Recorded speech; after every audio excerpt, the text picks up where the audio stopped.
Can we just go ahead and jump right into it? Let's do that.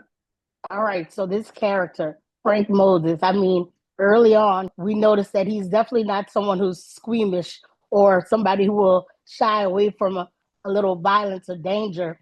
I mean, episode one, scene one, we see him with the Russians. He's just kind of, chilling out, having his little swag, just waiting for them to be beheaded. With you being on The Walking Dead as Morgan for such a long time, you're used to those kind of gruesome scenes. So can you tell me a little bit about filming that scene and getting those guys beheaded and really wowing everybody as soon as the season started? Um, I don't want to take away from the power of the scene, but we kind of shot it in two parts. So by the time I was shooting the scene, they'd already shot the stunt, as it were. Uh, They'd already shot the heads coming off. So they did that separately and actually on a different day. So, but I thought it worked really well, and I thought it was a really good introduction to a really interesting character. I mean, I think what was important about that scene was what it said about Frank, and I think that's why I think it was a successful introduction because it okay. presented an, an erudite survivor who was also potentially a very dangerous man. Right. I couldn't agree more. That introduction kind of set the tone for how audiences were introduced to this guy. And even moving forward, you're always going to kind of have that in the back of your mind. And I think that really Exactly. resonated well on screen. In this series, there are a lot of moving parts and power players. Frank is an OG, definitely.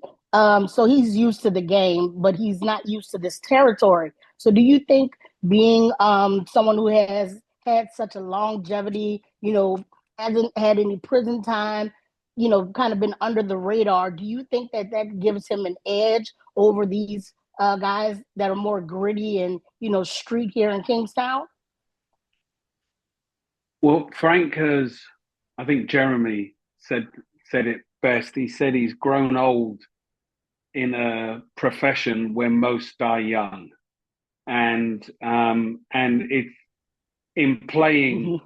Frank Moses, I had to present a guy who survived as long as he survived in a very dangerous game, and to present in some way as he teaches Bunny his version of the game, um, to present a guy who you would believe has survived as long as he's survived. And Right. luckily, I the writers um, on Mayor provided me with fantastic dialogue to build a character around, and so my job on one level was made easier. But I loved the complexity of the guy. I loved the nuance of the guy. Mm-hmm. I liked how he goes about the, the game. And I could see why he survived as long as he survived. Yes, for sure. And you kind of answered my next question. It was about what drew you to the character. And this character, like you said, it's really unique. And it's not only the aspect that he came on with that wow scene, but it's also his dialogue, the way he handles Yeah, himself and carries himself, even though he's this Detroit gangster. It's something very smooth about his character and the dialogue and the way that he speaks that kind of makes audiences even more intrigued with him. Definitely. yeah, and I kind of wanted the guy to be there.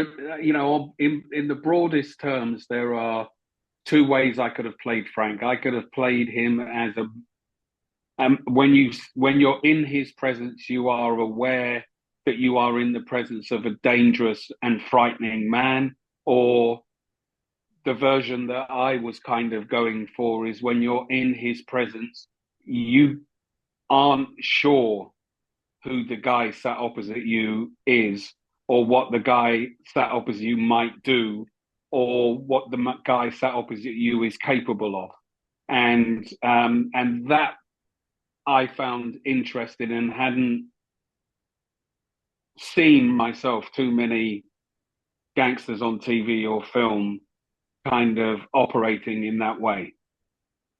Well, Mr. James, you really nailed this character because everything that you're saying, that's how he came across on screen to me. You know he's a gangster. You know he's definitely dangerous, but the way he carries himself, his glasses, his button-up shirt, and things like that, he doesn't have to, he's not really, he doesn't have a threatening demeanor.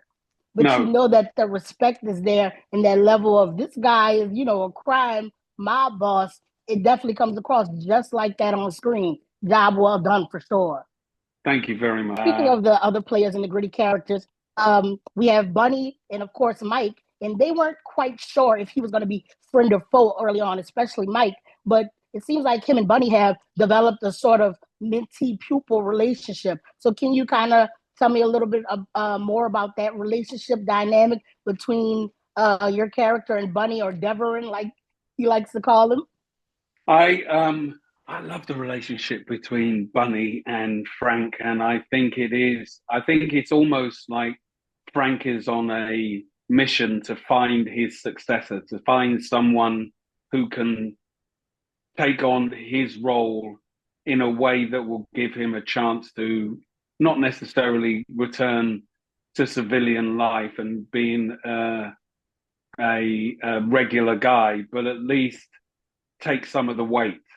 And he's decided that Bunny is that guy. And I mean, firstly, I loved working with Toby. I mean, he's just an utterly He's great. fantastic He's actor, great. and what he's made of Bunny is just superb. It's beautiful work. I love just watching him at work and how he builds the character and how he protects the character and how he grows the character. I just think it's really wonderful. And he's a very smart and talented actor and a huge amount of fun to be around. We had a really good time doing what we were doing.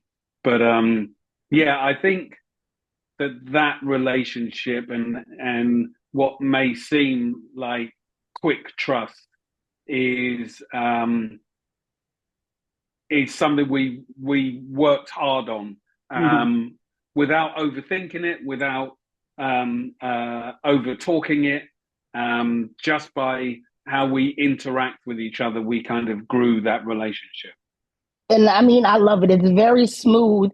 And as far as Frank, sometimes knowing, like you said, not just leaving, but knowing when to walk away and kind of, hang it up and find that next person who you want to kind of carry that legacy or load on for you is so critical when you're in a crime industry and things like that, especially being he's been in it so long and he's above the ground, not in it. So definitely that this character, Frank Moses, is just, I love it. It's so unique in what you're bringing to the table with him, and then that relationship with Bunny, who, like you said, he plays it so well and so authentic on screen. That dynamic between you two is just, it's very smooth and it's making for a great watch. And I just want to tell you, thank you so much for taking the time out to speak to me today. But before you go, I have one last question. Go ahead. Can you tell viewers what they might be into Frank Moses, coming in there? And I just feel like that little penny story, we might have something else going on there. I think there's lots of twists and turns. Obviously, I can't tell you exactly what happens, but I would encourage anyone who watches and enjoys Mayor of Kingstown to, as Jeremy said, strap in. It's going to be a bumpy ride. We're ready. We're going to go on this joyride with you all. Thank you so much for speaking to me today. We're going to be tuned in. My pleasure. Thank you very much. So It's my much. pleasure.